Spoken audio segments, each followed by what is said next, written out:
duk abin da Adamu ke mai ina ma Adamu saboda darajar mun taba zaman aure kuma Adamu ya so ni. Thank you very much Dr. Garkuwa.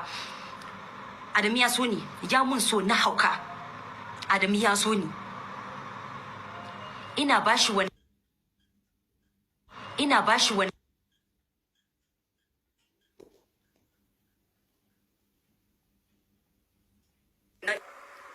akwai ɗa tsakaninmu, ɗa ya wuce wasa.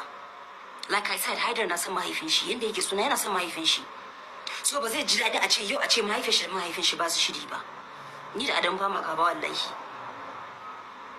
Ba ma gaba, ba mu taɓa yi ba wallahi. In yi mun abu, I will address it.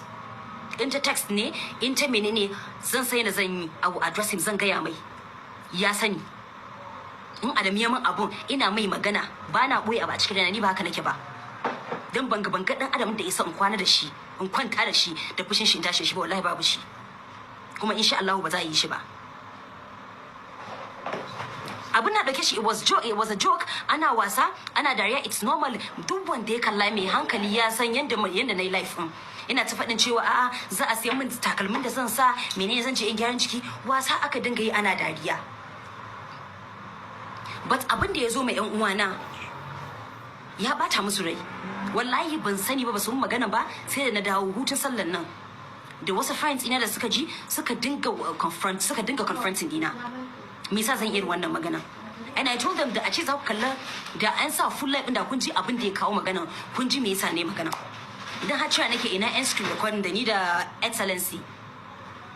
Muna cewa ina screen recording ku zo ku recording da sauransu. Ba aure tsakanina da Adamu. Ba aure tsakanina da Adamu.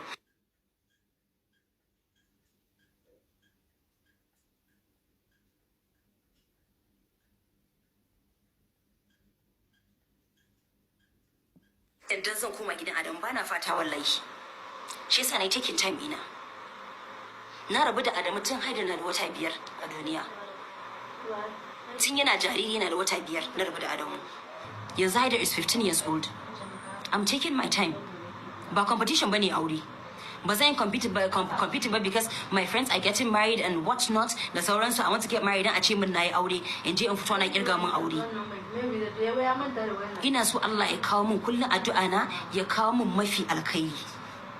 To mafi alkhairin ne bai zo ba kuma idan ya zo insha Allah zan shiga. Ba da niyan in dawo koma gidan Adamu ba. Na so koma gidan Adamu. Ba ƙarya bane, ai so ba ƙarya bane. So ba ƙarya bane. So ba ƙarya bane. Thank you very much. Sakina, thank you very much. So ba ƙarya bane. Nagode, thank you. So ba ƙarya bane. Na so Adamu ya so ni. Na so komawa gidan Adamu. Na so in yi auren kashe wuta an koma gidan Adamu lokacin I was just a little girl.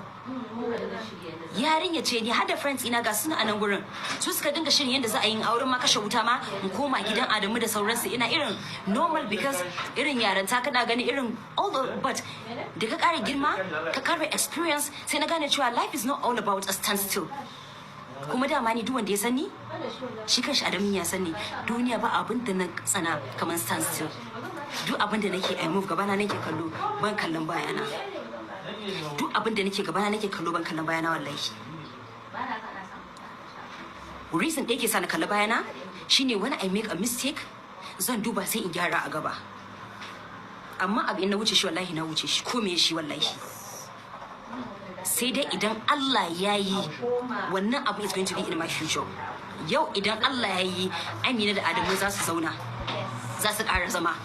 Ba wani abu bane haka Allah ya so. I don't hate Adamu. Adamu don't hate me. I don't hate him, he doesn't hate me. Yau idan ma ka zagi Adamu, kai ba kowa bane ke faɗin maganar banza akan Adamu a gabana wallahi. Duk wanda ya sani. To ba karamin kusanci nake da kai ba da Adamu da har zan fito in gaya maka laifin Adamu. Ba dai ina jin tsoron shi ba. Darajar zaman tare darajar san da nuna mun da kuma darajar wannan din da ke tsakaninmu. Dan duniya gaba ɗaya da ni da shi mun san irin san da muke mahaida.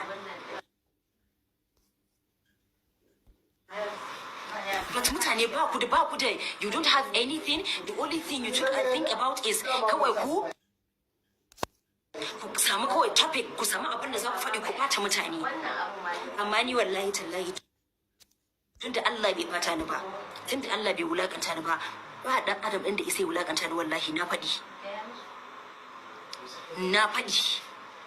Tunda Allah bai wulakanta ni ba, wallahi ba ya dan adam din da zai wulakanta ni ba wallahi na gama da iyayena lafiya, dukkan su na gama da su lafiya.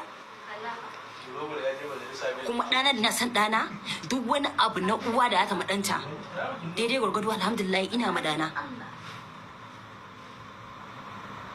So why do you think duka irin maganganun ku and all your nonsense will put me down?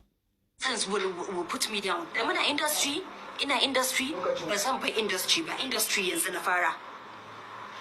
Sai dai idan Allah ya yi dama industry ba guri na bane, I will accept it with good faith.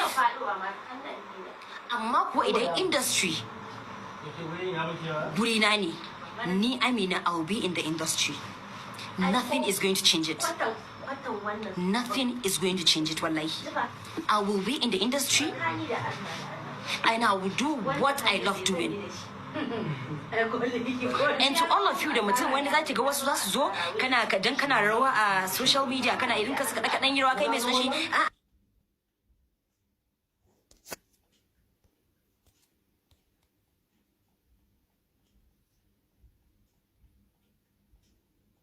mutane da suke nan suna cikin industry wanda suke da manyan yara da suka girma dana za